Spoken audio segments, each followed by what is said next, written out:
Assalamualaikum warahmatullahi wabarakatuh. Jadi kami dari kelompok 4 ingin memaparkan diskusi kami mengenai nano dan eco material for food packaging. Next. Ini merupakan kelompok 4 yang terdiri bisa dilihat di layar. Next. Yang pertama adalah perbandingan teknologi tradisional dengan nano packaging. Pengemasan tepatnya merupakan komponen yang sangat diperlukan dalam manajemen kualitas makanan yang berkelanjutan di sepanjang perkembangan manufaktur, pemasaran, dan kepuasan konsumen. Perbandingannya, teknologi tradisional yang pertama menggunakan polimer berbasis minyak bumi yang tidak dapat terurai, yang kedua tidak ramah lingkungan. Pengemasan makanan tradisional memerlukan penggunaan polimer berbasis minyak bumi yang tidak dapat terurai secara hayati, yang sebagian besar terkait dengan biaya ekologis yang substansial. Sebuah survei di dunia yang menetapkan peningkatan yang cukup besar dalam produksi plastik sekali pakai oleh industri pengemasan makanan karena pandemi COVID-19. Pengemasan ini menghasilkan banyak limbah padat yang akhirnya menumpuk di tempat pembuangan sampah dan menimbulkan ancaman bagi ekosistem air tawar. Selain itu, mereka mengumpulkan jejak karbon yang tidak biasa yang sangat merusak atmosfer. Yang selanjutnya, nano packaging itu ramah lingkungan dan memberikan penghalang yang lebih baik dan sifat optik pada film kemasan. Nano komposit berbasis selulosa dan pati dapat diselingi ke dalam sistem pengemasan ini untuk memberikan alternatif yang ramah lingkungan dan mempromosikan tujuan pembangunan berkelanjutan. Beberapa nanomaterial seperti grafen dan senyawa terkaitnya hidroksida ganda berlapis dan nanopartikel logam argonik telah diinduksi dalam sistem pengemasan karena antimikroba yang ditambah dan sifat penghalang yang lebih baik seperti kekuatan tarik dan permeabilitas uap air. Penguat nano seperti oksida logam argonik, nanoclay, dan nanokomposit sedang diselidiki sebagai antimikroba baru dan sistem pengawetan. Next.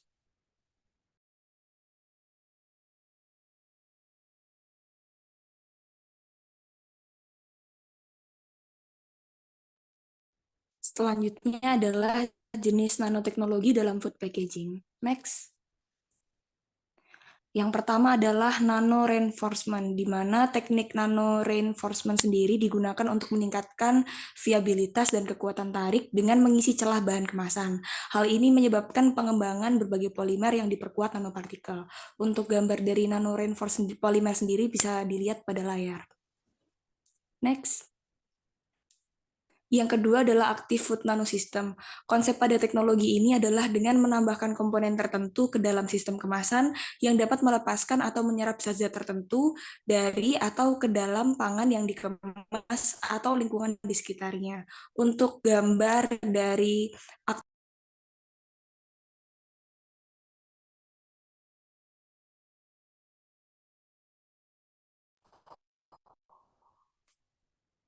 selanjutnya next. Selanjutnya adalah jenis yang ketiga yang terakhir, yakni smart food nanosystem. Sistem kemasan cerdas atau smart food nanosystem mampu menjalankan fungsi cerdas seperti penginderaan, mendeteksi, melacak, merekam, dan mengkomunikasikan kualitas atau kondisi pangan sepanjang rantai makanan, termasuk selama transportasi dan penyimpanan. Untuk contoh smart food nanosystem dapat dilihat pada layar. Next. Baik, pertanyaan selanjutnya adalah bagaimana kita memfabrikasi atau memproduksi, mengaplikasikan smart food nanosystem atau nanosistem yang lain itu ke dalam makanan. Nah, ini ada beberapa sistem yang ditawarkan dalam hybrid composite system. Jadi ada interlayer atau layer by layer, yang kedua ada interlayer atau yarn by yarn, atau yang ketiga intra yarn atau fiber by fiber. Nah, dari ketiga metode ini atau metode ketiga bentuk ini yang paling banyak digunakan adalah yang pertama, yaitu interlayer atau layer by layer. Jadi di atas di antara lapisan-lapisan itu terdapat beberapa material atau senyawa-senyawa yang berbeda yang ditumpuk sedemikian rupa sehingga membentuk suatu komposit. Selanjutnya. Nah, ini untuk fabrikasi dari nanopartikel itu sendiri. Untuk pengemasan itu yang pertama ada electrohydrodynamic, yang mana ini proses ini melibatkan arus listrik yang nanti ditembakkan ke dalam, bukan ditembakkan, yang dialirkan ke dalam suatu alat, itu yang namanya ada electrospraying dan electrospinning. Ini metodenya, yaitu di dalam spray seperti spraying chamber itu nanti ditembakkan arus listrik ke sana sehingga nanti partikel-partikel yang ada di dalam spray itu akan menyebar mengikuti gerakan dari arus listrik tersebut. Nah, perbedaan antara electrospray dan electrospinning ini adalah bagaimana di antara kedua alat ini untuk menyebarkan partikel-partikel nanopartikelnya. Yang seperti dalam gambar, yang electrospray yang di sebelah kiri itu bentuknya seperti di gambar, ada mikroskop nanomikroskop yang gambarnya dapat dilihat di yang bagian bawah. Lalu yang kedua, electrospinning itu fibernya bentuknya seperti itu. Selanjutnya,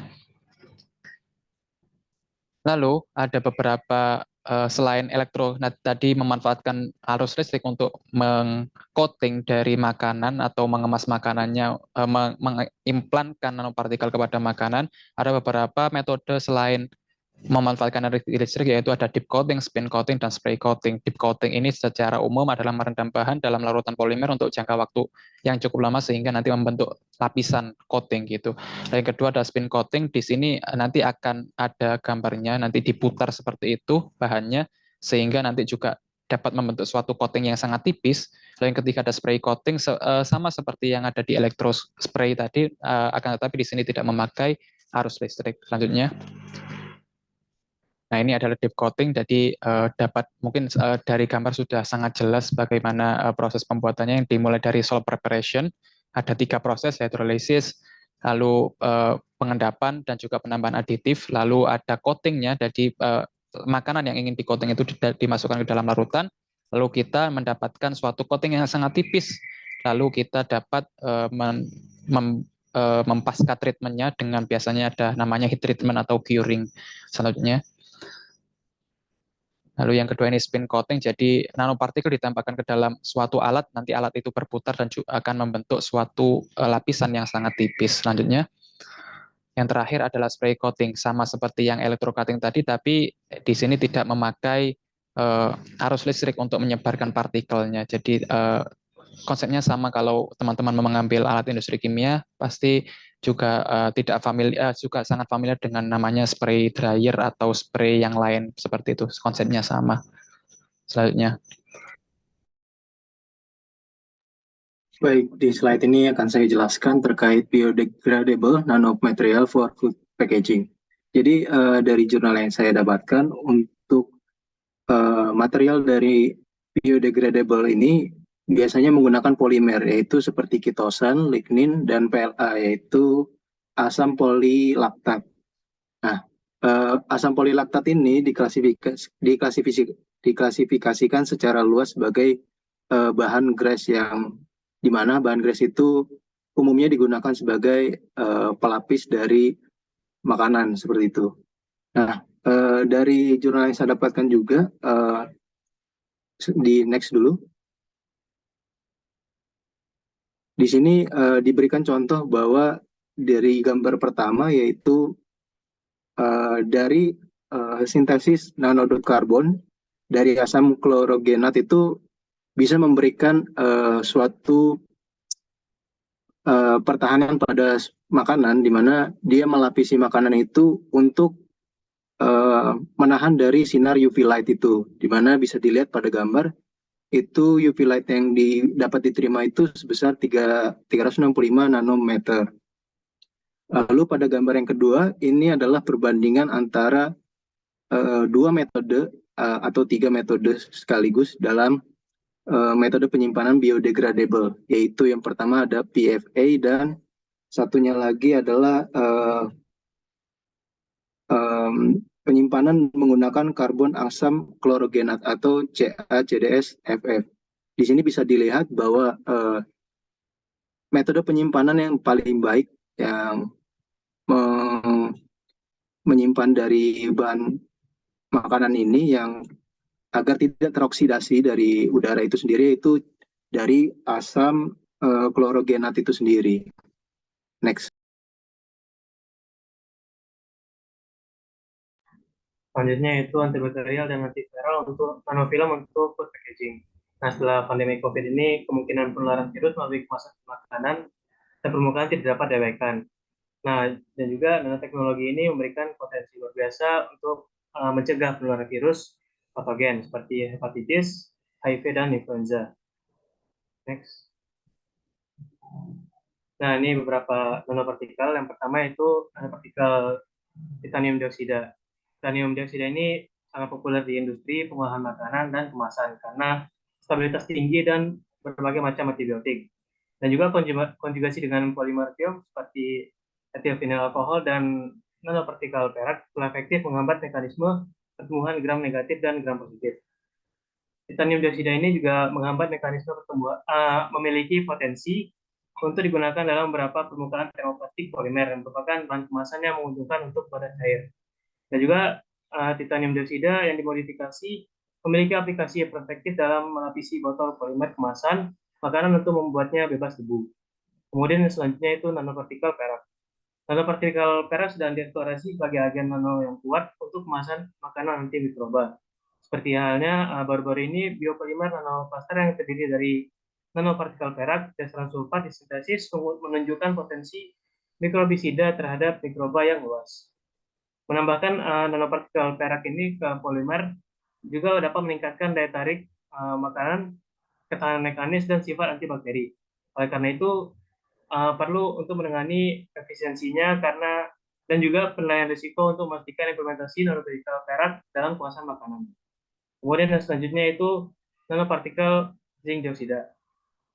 Potensi antimikroba nanopartikel zinc dioksida ditentukan secara potensial. Dan juga seperti baru ini, misalnya zinc dioksida telah ditunjukkan untuk meningkatkan stabilitas mekanis dan potensi antimikroba. Selanjutnya yaitu nanopartikel tembaga. Nanopartikel berbasis tembaga menunjukkan keunggulan utama dibanding dengan nanopartikel logam antimikroba lainnya. Efisiensi biaya, peningkatan biokompatibilitas, dan pendekatan sintesis yang sederhana menunjukkan penggunaan yang efektif di industri teknologi makanan. Peningkatan karakteristik mikrobisida dari tembaga dalam kehadiran radiasi dekat inframerah dapat digunakan untuk memproduksi sistem pemantauan kualitas makanan yang menyebabkan konservasi yang diperpanjang dan jangka waktu penyimpanan makanan yang meningkat. Kemudian yang terakhir yaitu nanopartikel silika. Silika ini memiliki sifat tahan air yang efektif, sehingga nanostruktur yang terbuat dari silika digunakan dalam pencetakan flexografis untuk kemasan makanan. Oleh karena itu, silika juga dapat dimodifikasi secara meyakinkan untuk menghasilkan produk makanan dari gangguan mikroba. Next.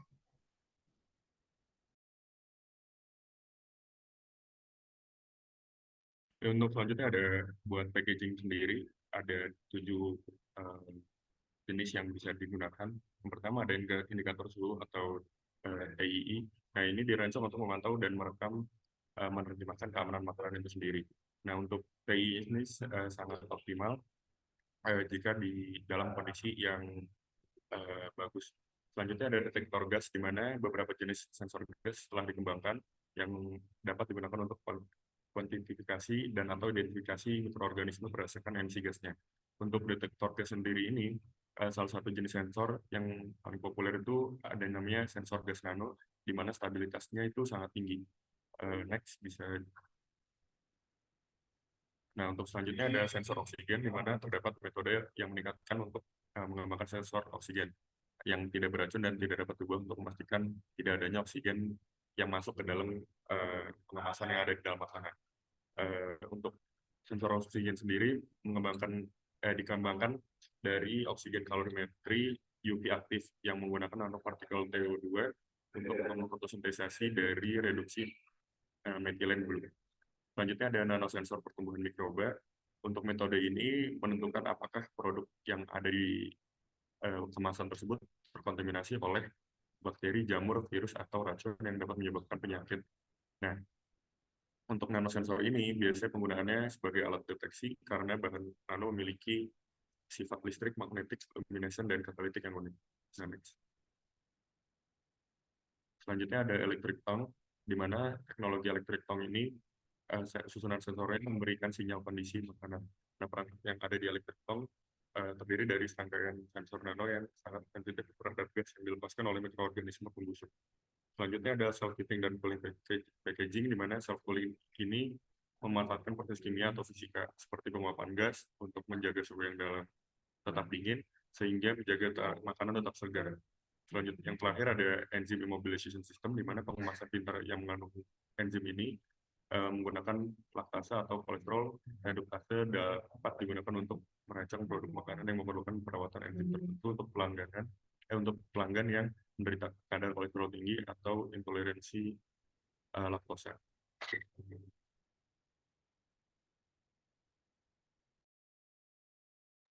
Baik, selanjutnya yaitu adalah safety concern, di mana meskipun bahan nano ini memiliki banyak potensi yang patut dicontoh untuk digunakan sebagai alternatif kemasan makanan terbuka, namun ada celah tertentu dalam penelitian memerlukan perlindungan yang cermat, di mana sifat fisikokimia, bioavailabilitas, dan reaktivitas kimianya yang luar biasa dapat mengakibatkan sejumlah besar sitotoksisitas.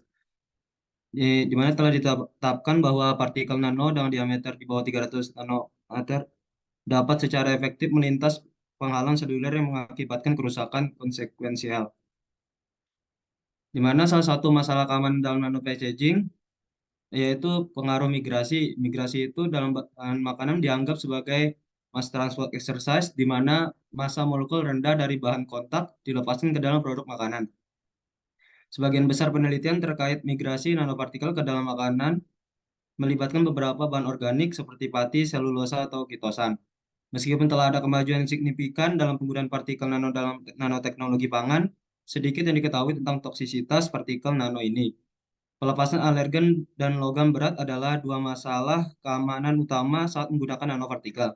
Banyak peneliti telah menggambarkan migrasi partikel nano dalam makanan, dan partikel nano yang diperiksa dalam banyak kasus adalah polimer yang mengandung nanoclay dan nanosilver.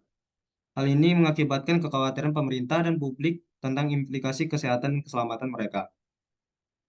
Ini merupakan beberapa sampel dari nanopartikel yang digunakan untuk food packaging maupun food processing. Bisa dilihat di tabel sini. Terus selanjutnya itu fokus pengembangan lebih dari nanoteknologi untuk food packaging, di mana selama dekade terakhir struktur berukuran nano menarik analisis luar biasa, terutama karena aplikasinya yang masuk akal di berbagai domain industri. Diantisipasi bahwa nanobioteknologi memiliki banyak potensi untuk melampaui strategi aplikasi industri makanan konvensional. Film kemasan makanan berteknologi maju sangat didambakan dan dicari dalam situasi saat ini. Beberapa bahan nano dapat berhasil dieksploitasi untuk mensintetis film yang dapat sintesis self-cleaning, hidrofobik, dan penolak residu melalui lapisan nano berbasis TiO2 dan biopolimer. Untuk advance nanomaterial sendiri bisa digunakan untuk mengembangkan sistem autentikasi berbasis nanozim dan titabio nano yang dapat mendeteksi pemalsuan dan penambahan bahan yang tidak sah. Melalui pendekatan ini, sensor nano ramah lingkungan, photoluminescence, atau thermochromic dapat diintegrasikan dengan sistem pengemasan untuk mengantisipasi keamanan pangan. Untuk pertanian industri, pemblokiran UV dan sistem pengawetan pemulung etilen dapat memberikan revolusi terobosan. Namun, ada celah tertentu dalam penelitian yang membutuhkan perlindungan yang bijaksana, di mana yang pertama, banyak eksplorasi melibatkan nanopartikel anorganik, grafin, dan senyawa terkaitnya. Bahan nano canggih lainnya seperti MXN, LDHS, dan TMDCS sama menunjukkan potensi yang patut dicontoh dalam perkembangan sebagai pengganti grafin yang kompeten. Kedua, perilaku migrasi nanomaterial membutuhkan pertimbangan yang cepat untuk memahami interaksi biologisnya. Sekian presentasi dari kami. Salah hilapnya mohon maaf. Wassalamualaikum warahmatullahi wabarakatuh.